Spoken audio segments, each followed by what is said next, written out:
Hello and welcome back to Between Parks Place and Capitol Hill, the Six News program all about law and government in Australia, or in this case, beyond Australia as well. I'm your host, GovTech editor Stuart Jeffrey, and joining me today is our international correspondent Elijah Granite. Joining us today is Professor Jaakko Husa. I'm probably going to butcher your name a few times. Jaakko Husa from the University of Helsinki, professor, and I believe as many things, including comparative law, among many other fields. We did episodes a bit on comparative law. Elijah, I think I had you for one of them on American federalism, US Australian federalism, and then Sami parliaments. But I think for this one, and this came after reading the introduction to comparative law, a plug, I will hold this book up. If you don't want me taking this, take it out. But I'm going to put it here anyway as a plug. It's the first plug I've done for a book here. Read it cover to cover, and I was like, we need to discuss this, because I think it's time to take a bit of a step back and looking at a bit of the bigger picture, and how we can look at other legal systems, compare them to Australia, and I guess help inform our understanding of legal issues, whether it be looking at the European legal system, the EU, or the UK, or the US, or even internationally, of course. With the voice debate last year, people were looking at the UN and UN treaties and trying to, okay, how can we apply these in Australia? So I thought it was good to take a bit of a step back and look at how we can do it. But before we do how, I wanted to get your thoughts on why we do comparative law in general. Well, I suppose it's important to realize from the start that there's no one certain thing why we do comparative law.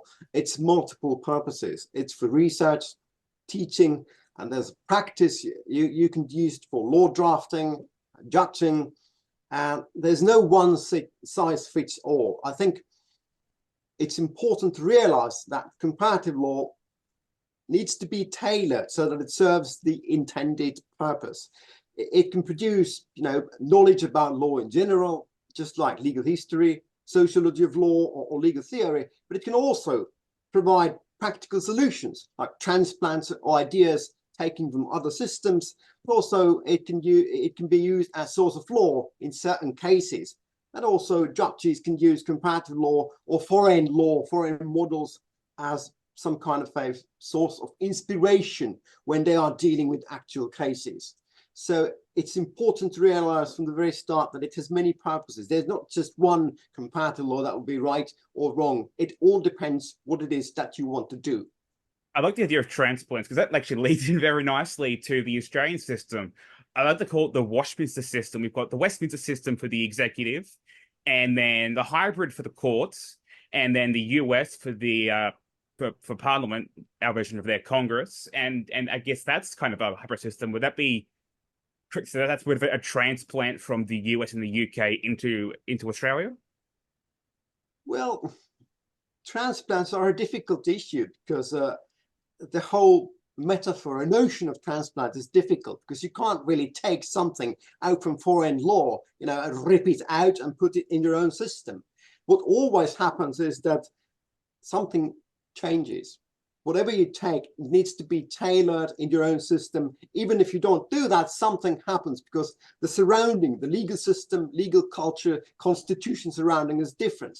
So even though when there are similarities and you take these transplants, whatever you call them, transplants or irritants, something funny happens always. But I think that if we look systems like Australia, and I look it from the outside, at least it makes it easier for me to understand if I use these notions that, it has taken this idea from the United States, and this comes from, say, a Westminster style of, constitutionalism. So it's a difficult issue.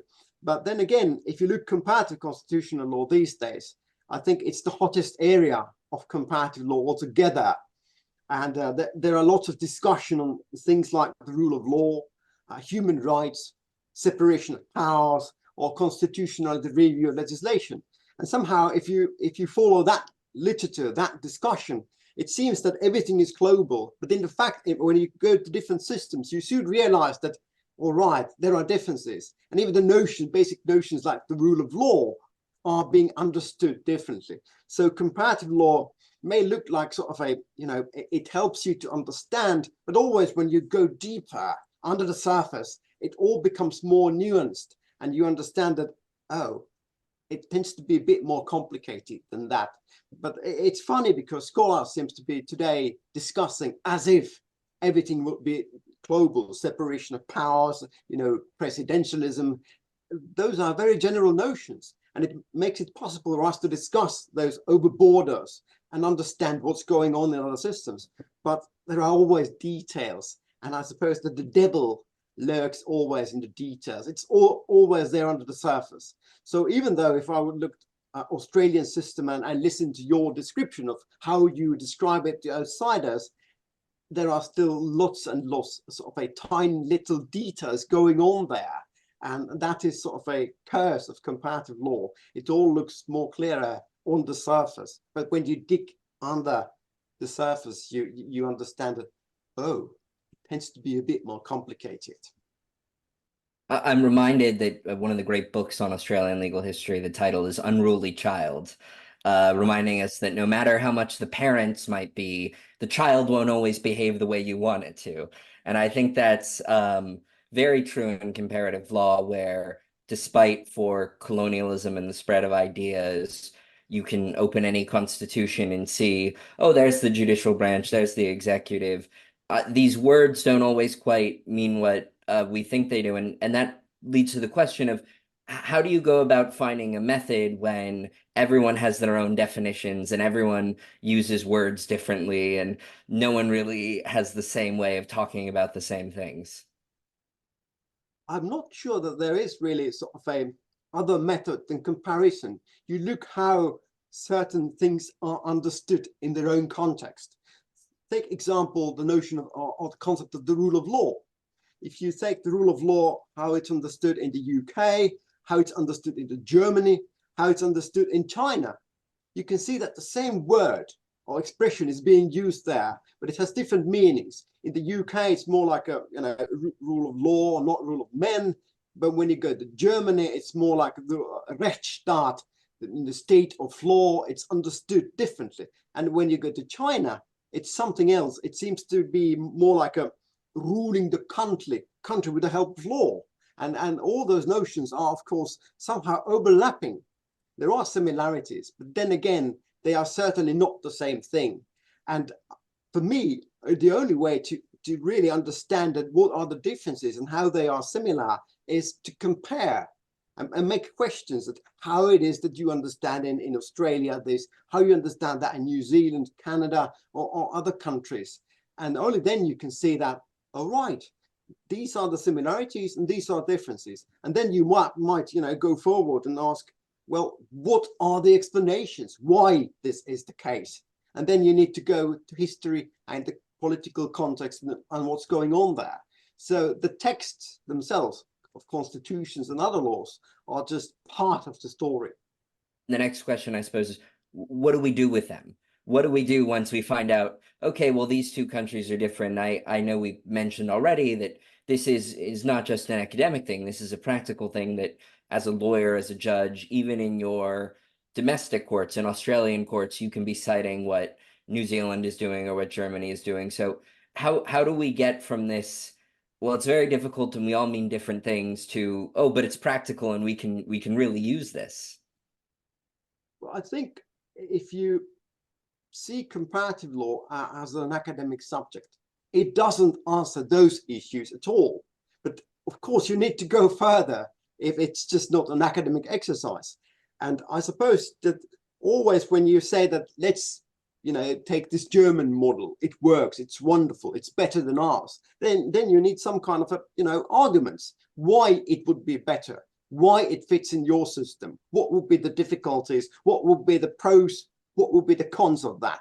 But that's something that goes beyond sort of a comparative law as an academic discipline. But then again, if you look practice, lawyers and judges and legislators, those are the things that are of most interest. They're not interested in comparative law as an academic subject. They're more like, does it work? Is it better?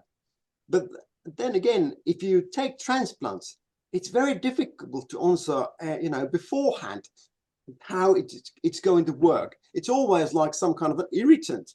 You do your best in order to tailor so that it would fit in your system. But in the end, you can't really fully predict that this is exactly how it's going to work. And that is sort of there's always this element of surprise, an element of not knowing it fully. But then again, I suppose much of law is like that. When you legislate whatever, you can't really know how people, how companies, how other actors will react. You'll just, see how it goes, and then, well, roll with the punches and change it if it doesn't work, and amend or do something else, change it or reform. As we look at the map of the world, are there places that do comparative law better? Are there systems that are more open? Are there systems that are more closed off? Is there sort of hotspots of comparative law where countries are constantly swapping back and forth?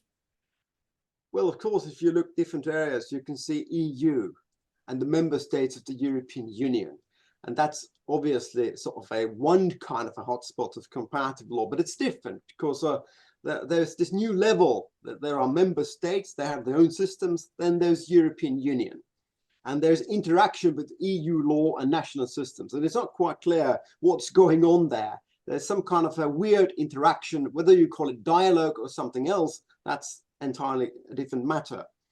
But also, I would say that much depends that what kind of countries you are talking about. Say civil law countries, that's one thing, and then you take common law countries. And I suppose that in common law, it has always been more sort of typical to look over the borders to see how other common law courts have resolved similar type of issues, and even cite cases from other countries. Whereas in civil law, it has been much more difficult because the idea is that we don't look over the borders. Well, that's not true, but that's what we tell to ourselves, that you can't look over the borders. And if you do that, you don't openly argue that, you don't open up that in a judgment. It's just some inspiration or something that scholars may see under the surface. Okay, it seems that they look what they did in Canada or New Zealand, but they're just not saying that out loud. Whereas in common law courts, there is a certain openness in saying that, UK court can at least discuss Australian courts or Canadian courts, what's going on there. So much depends on what area we are talking about geographically and legal culturally. And also there's a question of language, of course, that, if everybody uses English, it's much more easier and accessible. And then when you go to other countries, you have there, lots and lots of different languages, and it becomes much more difficult. And you can do that, but only if you're a polyglot. And if you're a monoglot, it doesn't work at all. So when you say polyglot and monoglot, what exactly do you mean by those two phrases in terms of comparative law?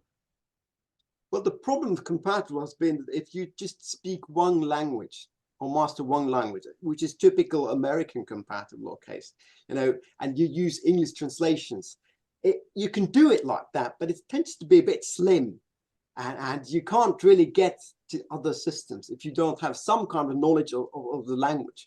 Whereas typically in comparative law, we have always thought that if you know other languages, you don't need to speak them fluently, but if you are able to use written sources, it has a nice impact on the quality of what you're doing. You can get really into the mood of what's going on, what's the legal culture like there, how lawyers are thinking, why they do what they're doing. And one of the problems is in comparative law that today it has become too English, in a sense that that's sort of a ruling language there. That's perfectly okay when it comes to publication. It's important that we talk over the borders and we write understandably. But then again, if you look what kind of sources are being used, it's rather worrying tendency that everything is in English or translated. If we don't know sort of original languages, that may be a problem for the quality. But then again, that's a problem for the scholar. If you are a legislator, law drafter, or a judge, you don't need to do it that sort of a demanding way. It's just that you look over the borders in order to learn, in order to be inspired, in order to copy perhaps, or take some models and ideas. Cherry picking for law drafter or a judge is perfectly okay, whereas for scholar, that is a problem. So these are two different ways, but that's not a problem in a sense that comparative law is, as I started, a multi-purpose tool. It's not just one thing. that you do either right or wrong. It's sort of a, there are different levels of doing that, and all those have their own sort of a justifications, their own purposes, their own functions. Civil law in the EU is the whole system, like we have common law, whereas civil law in Australia is private law. Bit of a confusion there, actually. Just on that, I'll go back to the other thing, but having those two terms, they're the exact same name. Why then are they so different in function, in practice? The civil law. Well, I think that's one of the issues we've been discussing tens of years in the EU, that there are different cultures. And I think that the key problem is that the whole sort of a idea of dividing the world into civil law and common law, it doesn't really work. Most of the systems are somehow mixed to a degree. If you go to, say, civil law countries and see what's going on there, they are not purely civilian. One thing is the sources of law. If you ask civilian law professor that what are the sources of law, they will probably start, text of the law and, long list, and then comes case law. Then the fact that that's just a doctrine. In fact, in most civil law countries that I know, Supreme Court cases have tremendously important position as source of law, in fact, de facto, not just, it's the doctrine is different. So I wouldn't draw too drastic conclusions that are based on this crude distinction between civil law and common law. In fact, most systems are really mixed to a degree. And I would not be surprised to see and I am not surprised to see civilian elements in common law or common law elements in civil law. It's just that we learn over the borders, and sometimes it's just our way to describe those things to ourselves and to others. They have to do with our identity. Is your identity, I'm a common law lawyer? Is your identity, I'm a German or French lawyer? And somehow those are simplifications. But then again, if we speak of the world and the whole globe and different systems and tens of systems, hundreds of different subcultures there, we have to use these sort of generalizations. And that's the whole purpose of comparative law, to an extent, to generalize and to simplify, because you can't speak of everything at the same time. You have to somehow make simplifications and saying that this is common law, this is civil law, this is civilian element in Australian, one of the state of Australia. It's just simplification. But then again, it makes things understandable to us, because we can't go always onto these tiny little details. There are millions out there. We have to be using general conceptualizations, and that's what comparators tend to do. That's the only way to do it, I think. Looking at, so you've got the US system, of course, where they have it in the Constitution. That way, it's kind of course, we have the saying from the, I don't remember which judge said it. You might be able to correct me, Elijah, from the Communist Party case, where the source does not rise above does not flow above the spring, something like that. And the idea there is that the Constitution will override Parliament, which then overrides common law, and a common law system at least. Whereas, of course, in the UK, there's no written constitution. It's all convention, although convention can still be seen as the law and comparative law. And then you've got the EU, where it's kind of legislative, but there's still not at a constitutional level. So how would people be able to consider and look at these competing models and work out, okay, how can we look at applying those in our lives? Because, of course, we don't have a Bill of Rights in Australia. So how can people look at, okay, here's the US, here's the UK, here's how the EU works. How do we determine, what are some of the factors we can consider when we look at which ones we should apply or transplant or modify? I think it all comes down to tailoring. You just can't grab and take something and put it in your own system and hope that it works. Everything needs to be tailored. Everything needs to be made so that it fits in. Obviously, bills of rights, they typically, if the system is working, they promote the protection and human rights by clarifying which are the rights held by individuals. And also, of course, there's this political dimension. If you have Bill of Rights, they tend to improve the country's international standing, whatever that is. And somehow it has all these dimensions. But also there are problems there, because lists of rights are never perfect. Rights can be misinterpreted, and there's always need to update the list from time to time. And if you are somehow, you know, pondering over the possibility which models, which rights to take, there is no real sort of a general answer that anyone can, from the outside, comparatives to otherwise, come and say that, look, this is the best. It all needs to be tailored. What are the needs and purposes in Australia, for example? And somehow, you know, it is in the end some kind of a cherry picking, in a sense that you choose what seems to be working.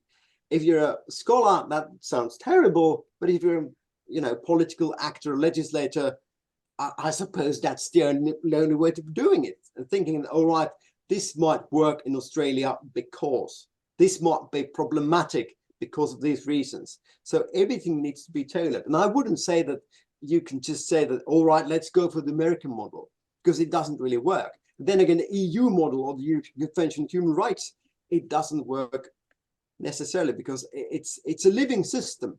And if you copy the text only without taking the accompanying case law, it's just, you know, half of the whole thing. Because much of the EU or the European Convention on Human Rights, which and EU, they are different things obviously, but they are overlapping. There are lots and lots of case laws there, and that case law has somehow defined in more detailed manner what these rights actually mean. And so in that sense, you could say that, you know, the European human rights law is partially legal, culturally common law, in the sense that it's not just the texts. Most important things are perhaps today the dynamic and autonomic interpretations made by Strasbourg court. So sorry, no easy answer than take this or believe that. It doesn't work like that. It's much more complicated in reality.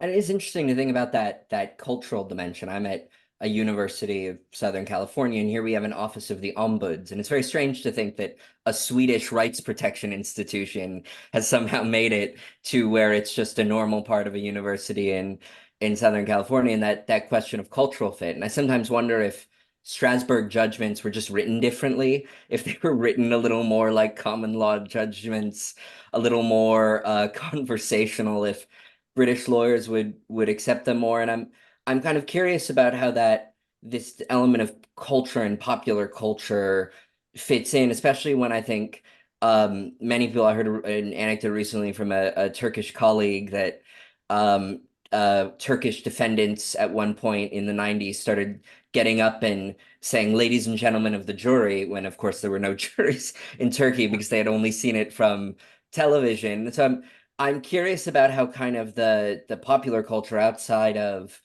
academics, outside of politics, plays this role in shaping the overall legal culture and fit that defines what a country's law is.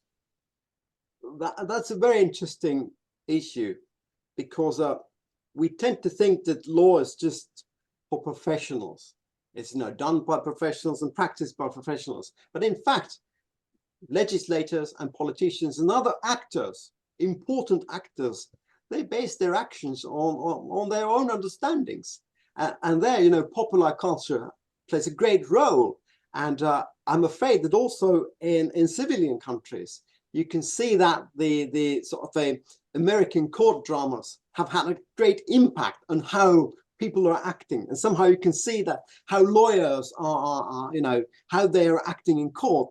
It has somehow, there's this American impact there. And sometimes it's funny. And also there's, you know, the Turkish examples, you know, talking to jury, which doesn't even exist.